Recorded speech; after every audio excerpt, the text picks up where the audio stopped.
قربانی ہی کے سلسلے میں ایک بہت اہم واقعہ، ایک قصہ ہے۔ بعض واقعہ جو ہے، بعض قصہ جو ہے وہ بہت اہم اس اعتبار سے کہ اس میں ہمارے لیے عبرت اور نصیحت کی چیز ہوتی ہے۔ لہذا قربانی کا سیزن چل رہا ہے، قربانی کا مہینہ چل رہا ہے، اسی مناسبت سے ایک واقعہ میں ذکر کر رہا ہوں، اس واقعے کو غور سے سنیے گا۔ واقعہ اس طرح ہے کہ ایک شخص تھا، بہت مالدار تھا، بہت پیسہ والا تھا۔ اللہ تبارک و تعالیٰ نے بے شمار اللہ تبارک و تعالیٰ نے مال و دولت دے رکھی تھی۔ اس کی عادت تھی قربانی کے موقع پر کہ پہلے تو وہ اپنے علاقے میں وہ جانور تلاش کرتا، قربانی کا جانور تلاش کرتا، اس کے خواہش کے مطابق، اس کی چاہت کے مطابق اگر جانور مل گیا تو ٹھیک ہے، ورنہ اپنے علاقے میں آس پاس دور دراز جو ہے وہ جانوروں کو تلاش کرتا، اور تمام جانوروں کو دیکھ سننے کے بعد جو ہے جو سب سے زیادہ اچھا جانور اس کو سمجھ میں آتا، موٹا ہو، خوبصورت ہو، جو اس چیز بتائی جاتی ہے وہ ساری چیزیں جو ہے اس جانور کے اندر وہ چیزیں دیکھ سن کر کے اور اس جانور کو قربانی کے لیے وہ لے کر کے آ جاتا۔ خاص طور سے قربانی کے دن جو ہے اس جانور کو نہلا دھلا کر کے، صاف ستھرا کر کے اور بقرعید کی نماز پڑھ کر کے جیسے ہی وہ واپس آتا، ویسے ہی امام صاحب کو بھی ساتھ میں لے کر کے آتا کہ پہلی قربانی میرے جانور کی ہونی چاہیے، میرے جانور کے قربانی کے بعد ہی دوسرے کی جانور کی قربانی ہو۔ بہرحال وہ سردار قسم کا آدمی تھا، پیسہ والا آدمی تھا۔ ایسے بھی مولانا لوگ جو ہے پیسے والے سے کچھ مولانا لوگ جو ہے ڈر جاتے ہیں۔ بہرحال ہم اس تفصیل میں نہ جا کر کے سب سے پہلے جو ہے امام صاحب، مولانا صاحب اسی کی جانور کی قربانی کرنے کو ان کے دروازے پر چلے آتے ہیں۔ صرف امام صاحب ہی نہیں بلکہ محلے کے جتنے لوگ ہوتے سارے لوگوں کو بلاتے۔ وہاں پر جمع ہونے کے بعد جو ہے اب یہ اعلان کرتا، اب یہ سب لوگوں کو جتلاتا، بتاتا جی کہ دیکھو اس علاقے میں کسی کے پاس ایسا جانور تم لوگوں نے دیکھا؟ سب جگہ سے اشارہ ملا، نہیں سردار جی ایسا جانور تو ہم نے کہیں دیکھا ہی نہیں، کسی کے پاس ہی نہیں۔ اس طرح جو ہے وہ ہر سال جو ہے اعلان کرتا، جتلاتا، بتاتا، اور اس طرح جو ہے نام و نمود کرتا، شہرت کرتا، اور اپنا جو ہے قربانی کا کہ جانور کا جو ہے وہ پرچار کرتا، اور پھر اس کے بعد جو ہے امام صاحب ان کے جانور کی قربانی کر کے پھر اس کے بعد چلے آتے۔ لہذا کئی سالوں تک کہ یہی سلسلہ چلتا رہا۔ بالآخر کچھ سال گزرنے کے بعد جو ہے اس کی حالت خراب ہو گئی، مالی حالت اس کی خراب ہو گئی، سب کے دن یکساں برابر نہیں ہوتے ہیں، دن تو سب کے پلٹتے رہتے ہیں۔ لہذا غریبی کا شکار ہو گیا، غربت کا شکار ہو گیا، اتنا مفلس نادار ہو گیا کہ وہ کسی جانور قربانی کرنے کا لائق بھی نہیں رہا، وہ تو دانے دانے کا خود ہی محتاج ہو گیا۔ تو لہذا وہ اس پوزیشن میں نہیں تھا کہ وہ قربانی پیش کر سکے، لیکن وہ ہر سال قربانی پیش کیا کرتا تھا، ہر سال قربانی کرتا تھا۔ بہت زیادہ جو ہے اس مرتبہ متفکر تھا، فکر مند تھا کہ ہر سال ہم قربانی کر رہے تھے، ان سال قربانی نہیں کریں گے تو لوگ کیا سمجھیں گے۔ اس طرح جو ہے بہت زیادہ وہ فکر مند تھا۔ اپنے دوست کے پاس وہ چلا گیا کہ دوست سے جا کر کے قرض کے طور پر کچھ لے کر کے آ جاتے ہیں، ان سال قربانی کر لیں گے، پھر ہوگا تو اس کو واپس کر دیں گے۔ دوست کے پاس گیا جب قرض لینے کے لیے، دوست نے ساری بات ان کی سن کر کے کہا کہ دوست میں تو تم کو پیسہ میں دوں گا، اور قرض کے نہیں، میں تم کو ایسے ہی میں پیسہ میں تم کو دے دوں گا، تم اس سے قربانی کر لینا۔ تو بولا کہ ایسی کوئی بات نہیں بولے نہیں، میں تو قربانی، میں تم کو قربانی کرنے کا میں جانور یا میں پیسہ تم کو میں خود دے رہا ہوں۔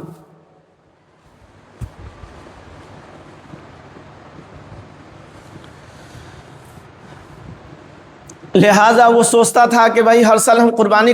کرتے آ رہے تھے، ان سال قربانی نہیں کریں گے تو لوگ کیا سوچیں گے، کیا سمجھیں گے۔ اس طرح جو ہے خیالات آتے رہے۔ بالآخر اس نے یہ فیصلہ کیا نہیں ہوتا ہے تو کسی سے جا کر کے قرض لے لیتے ہیں اور پھر جو ہے بعد میں اس کو ادا کر دیں گے۔ اس طرح جو ہے وہ سوچ کر کے اپنے دوست کے پاس گیا قرض لینے کے لیے تاکہ وہ قرض لے کر کے وہ قربانی کر سکے۔ لہذا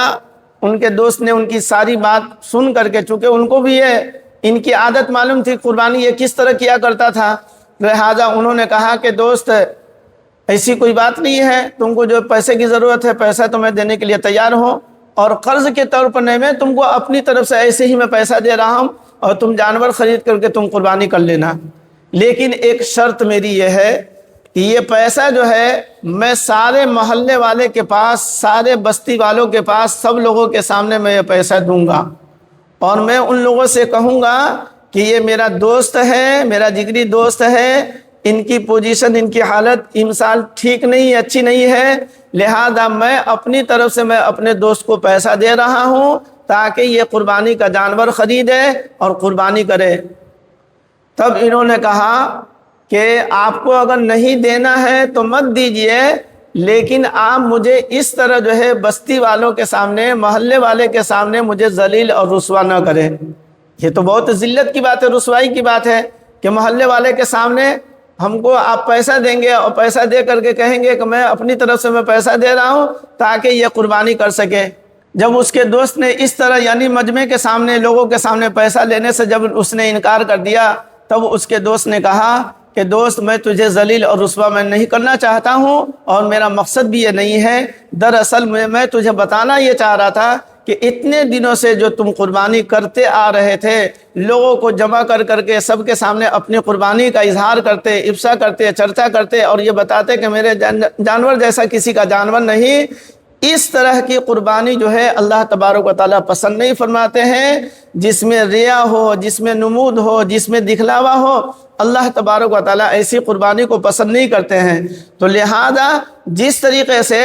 تم لوگوں کے سامنے پیسہ لینے میں تم کو شرمندگی ہو رہی تھی اور ہو رہی ہے اور تم اس کو ناپسند کر رہے ہو، ویسے ہی اللہ تبارک و تعالیٰ بھی ناپسند کرتے ہیں۔ کوئی عمل آدمی کسی کو دکھلانے کے لیے کوئی آدمی عمل کرتا ہے تو اللہ تبارک و تعالیٰ اس کے عمل کو بھی اللہ تبارک و تعالیٰ قبول نہیں فرماتے ہیں۔ تو لہذا اللہ نے تجھے دولت دے رکھی تھی، اللہ تبارک و تعالیٰ نے تجھے مال دے رکھا تھا، ٹھیک ہے تمہارے پاس عمدہ جانور تھا، تمہارے پاس اچھا جانور تھا، جی سب سے قیمتی جانور تھا،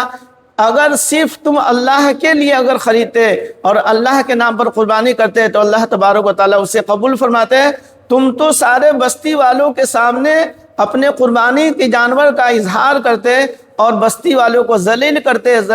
بستی والوں کو رسوا کرتے۔ اللہ تبارک و تعالیٰ اس طرح قربانی کرنے کو اللہ ناپسند کرتے ہیں، اللہ تبارک و تعالیٰ قبول نہیں فرماتے ہیں۔ تو لہذا اس میں ہمارے لیے عبرت نصیحت کی چیز یہی ہے کہ بہت سارے لوگ ایسے ہوتے ہیں محلے میں جو لوگ قربانی کا جانور لاتے ہیں، پھر جو ہے اپنے محلے کے جانوروں سے جو ہے اس کا جو ہے برابری کرتے ہیں کہ دیکھو میرے جیسا جو ہے کسی کا جانور نہیں، جیسا میں نے لایا کسی کا نہیں، مجھ سے زیادہ فروا، مجھ سے زیادہ خوبصورت میرے جیسا جو ہے جانور کسی کا نہیں۔ اس طرح جو لوگ قربانی کے موقع سے لوگ بولتے ہیں، سوچتے ہیں، چرچا کرتے ہیں، بیان کرتے ہیں، تذکرہ کرتے ہیں، اللہ تبارک و تعالیٰ کے نزدیک اس طرح اظہار کرنے کو اللہ تبارک و تعالیٰ ناپسند فرماتے ہیں اور اس طرح جو ہے ان کی قربانی بھی اللہ تبارک و تعالیٰ پسند نہیں فرماتے ہیں۔ لہذا اللہ تبارک و تعالیٰ قربانی ہی نہیں بلکہ ہر عمل کو اللہ تبارک و تعالیٰ یہی چاہتے ہیں کہ میرے لیے آدمی کرے، نماز بھی اللہ کے لیے ہو، قربانی بھی اللہ کے لیے ہو،